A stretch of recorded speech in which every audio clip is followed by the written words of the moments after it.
नमस्कार. विशेषच्या या भागामध्ये आपल्या सगळ्यांचं स्वागत. मी प्रसाद काथे.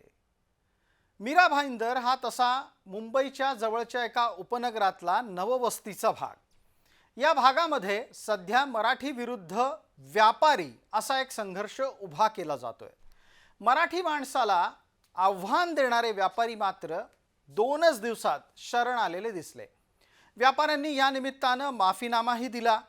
मुळात व्यापारी वर्ग जो काल परवापर्यंत आंदोलन करत होता तो शरण का आला असेल, तो का नरमला असेल, आणि जर व्यापाऱ्यांच्या विरोधामध्ये गुन्हे दाखल होतात म्हणून ते नरमले असतील तर याची प्रतिक्रिया स्वाभाविकरित्या उमटणारच आहे.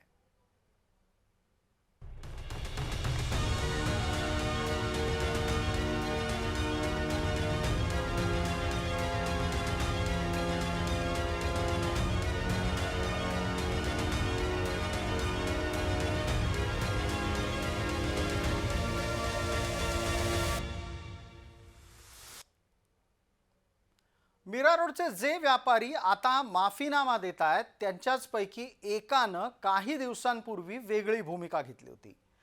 मीरा भाईंदर इथल्या एका मारवाडी व्यापाऱ्याला त्यानिमित्तानं मनसैनिकांनी फटकावलं आणि तो प्रसंग समाज माध्यमांमध्ये व्हायरल झाला. वाद तिथून सुरू झालाय.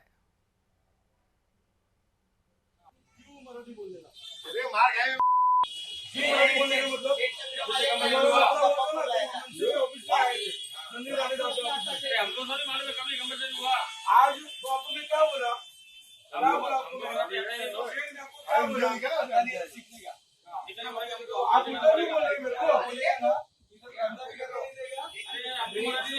ठिकाना बैठे ना बोलो सीखिएगा करके क्या बोले क्यों मराठी बोलने का मतलब ये क्या होता है क्यों मराठी इसको मराठी कौन से महाराष्ट्र में ना इतना मालूम बोलो महाराष्ट्र में कौन सी भाषा बोली जाती है?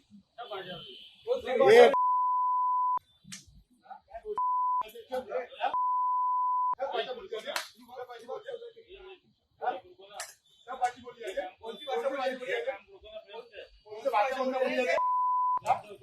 भाषा?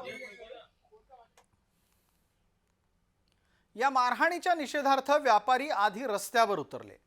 व्यापाऱ्यांनी आपल्या पद्धतीनं आपलं आंदोलन केलं. मात्र त्यावर मनसैनिकांनी वेगळीच भूमिका घेतली. मनसैनिक म्हणायला लागले की बेपारी आहात तर बेपार करा, म्हणजेच व्यापारी आहात तर व्यापार करा. आमचे बाप बनण्याचा प्रयत्न करू नका. महाराष्ट्रात मराठीचा अपमान कराल तर कानाखालीच बसेल.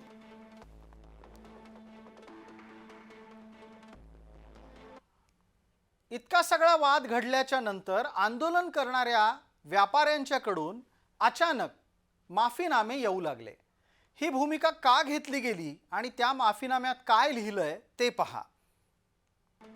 माफीनामा थोडासा लांबलचक आहे. या निमित्तानं मीरा भाईंदरच्या व्यापारी संघाच्याकडून 3 जुलै 2025 रोजी मीरा भाईंदरच्या क्षेत्रातील व्यापाऱ्यांना आणि मारहाण तसंच शिवीगाळ केल्याबद्दलच्या निषेधात निवेदनपत्र देण्याच्यासाठी आपल्या विभागात मोठ्या प्रमाणात व्यापारी संघ जमा झाला होता असं लिहिलं गेलंय. त्या माफीनाम्यात पुढे असं म्हटलं गेलं की व्यापारी संघ आणि सामाजिक परिस्थिती यात भीतीचं वातावरण निर्माण झाल्याच्या कारणानं हे करणं गरजेचं होतं. व्यापारी संघाची भीती दूर होण्यास त्यामुळे मदत होणार होती आणि तसं झालं सुद्धा. आपलं उद्दिष्ट कोणत्याही समाजाच्या विरोधात किंवा पक्षाच्या कोणत्याही भाषेच्या विरोधात नव्हतं, तर व्यापारी संघाकडून 3 जुलै 2025 रोजी जमा झालेल्या व्यक्तींकडून कोणाच्या भावना दुखावल्या असतील तर व्यापारी या नात्यानं आपण क्षमा मागतो असं त्या माफीनाम्यामध्ये लिहिलेलं आहे. आपलं उद्दिष्ट फक्त आणि फक्त व्यापारी संघामधील भीतीचं वातावरण दूर करणं आणि पुन्हा एकदा अशा प्रकारे घटना होऊ नये, हल्ला होऊ नये यासाठी आहे असंही तरुण शर्मा यांनी म्हटलंय. तरुण शर्मा हे मीरा भाईंदर मधल्या व्यापारी संघाचे प्रमुख आहेत.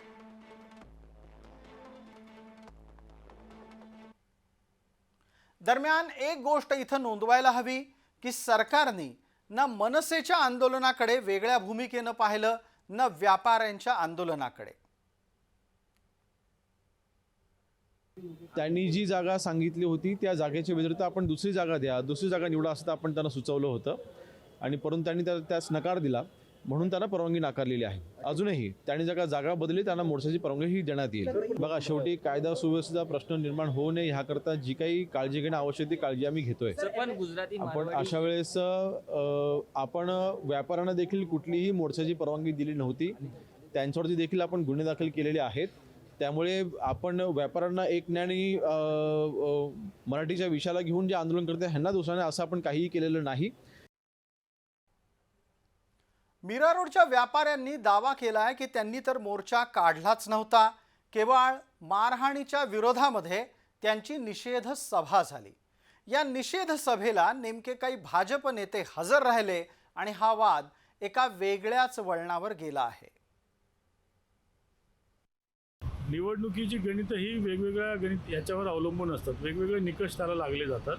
त्यामुळे फार असा फरक पडेल कोणत्याच राजकीय पक्षाला आजच्या मोर्चाचा असं होणार नाही.